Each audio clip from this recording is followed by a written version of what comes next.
Hello everyone. In this video I'm going to talk about how to make a knit stitch in Tunisian crochet. I already have my foundation row here. So to make your knit stitch you need to figure out where to insert your hook. So if you look at these stitches, oh by the way, if you are not aware of how to make the foundation row, I have a separate tutorial for that which you can find in a link to in the description below. So for the knit stitch, so if you look at two stitches from the previous row, there is a space between the two stitches, so we are not interested in that. But if you take one stitch, you can see two vertical bars of the same stitch, the one in front and the one in back. So you have to insert your hook in between these two stitches here. So that is where you will insert your hook in every stitch from the previous row to make the knit stitch. So I'm going to start doing that. So find the space between the two vertical bars and insert your hook there, yarn over and pull through.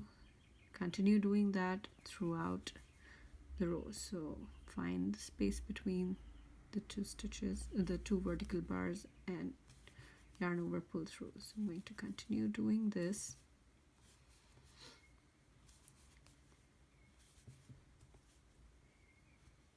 And that's the last one.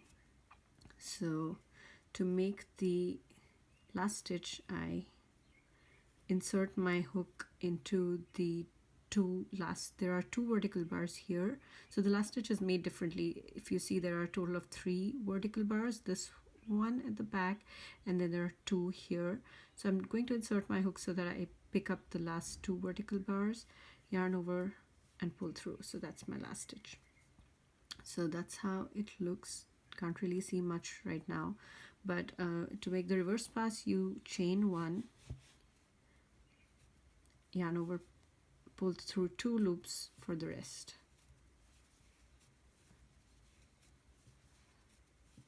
And so you will see that the stitches on the foundation row look like knit stitches now. So every row you make in Tunisian crochet really defines the row that was made before it. So the row that you just made is not a row of knit stitches, the one before that is. So this row is a row of knit stitches. I'm going to make one more. So we don't do anything with the first loop, we just let it be, and then we find the next stitch, the 2 vertical bars of the next stitch, and insert our hook in between and yarn over, pull through, and we do this all the way till the end.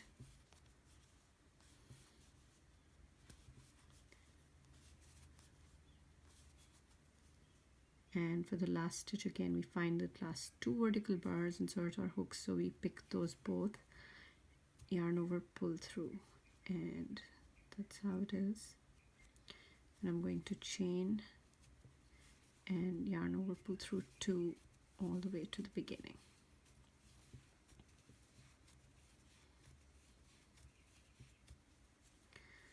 So if you see here, this is how it looks, and here is the reverse. So it's quite pretty in the back as well. Actually, if you're making a large project, it is sort of a reversible project because it will look different on both sides, but it will be nice and neat at the back as well. That's all about the knit stitch. Oh yes, so this stitch curls a lot.